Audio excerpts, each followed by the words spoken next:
కార్యక్రమానికి వచ్చేసిన మొత్తం అందరికీ కూడా యాదాద్రి భువనగిరి జిల్లాలో మహాత్మా గాంధీ జాతీయ గ్రామీణ ఉపాధి హామీ పథకం పనులను ఎమ్మెల్యే బీర్ల ఐలయ్య పరిశీలించారు.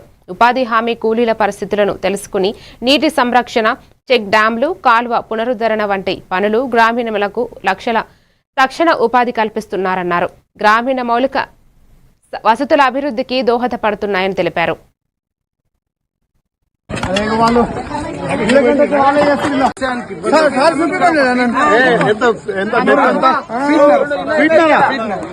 ఇద్దరు ఉండాలి, ఇద్దరు ఉంటే వస్తుంది. ఏదన్నా సైజు కొట్టుకోసలేదు, మీద మీద కొట్టుకోతున్నాం.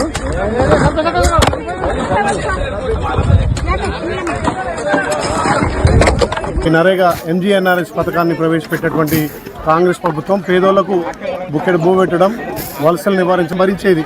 మరి అలా 60% కేంద్రం, 40% రాష్ట్రం. అంటే రాష్ట్రంతో నిధులు లేకపోతే పేదోళ్ళకి ఏ రకంగా పనిదొక్కుతుందో మరి కేంద్ర ప్రభుత్వం ఆలోచన చేయాల్సిన అవసరం ఉంది. ముఖ్యంగా మా తెలంగాణ ఉమ్మడి ఆంధ్రప్రదేశ్ సంబంధించినటువంటి జిల్లా అధ్యక్షులు ఒకరోజు ఇక్కడ కూలీలకు ఏ రకంగా వెసులుబాటు అవుతుంది, ఏ రకంగా పనిచేస్తున్నారు, స్వయంగా జిల్లా అధ్యక్షులు అంతా వచ్చి ఇక్కడ పనిచేసి వాళ్ళతో మమేకమై వాళ్ళకి ఏ రకంగా రోజు కూలి పడుతుంది, ఎంత మెజర్మెంట్ బతుకులు మారాయి, ఏదైతే మహాత్మా గాంధీ పేరు ఉందో దాన్ని అట్నే కొనసాగిస్తూ గతంలో ఉన్నటువంటి నియమ నిబంధనలు పేదోడికి అక్కరొచ్చేటివి ఉండాలి తప్ప ఇలాంటి పేరు మార్చి నిబంధనలు మార్చి మాత్రం తప్పకుండా వచ్చే రోజుల్లో ప్రజలు బుద్ధి చెప్తారు. నేను గద్దె దించేది ఖాయం. మా భావి ప్రధాని రాహుల్ గాంధీ గారిని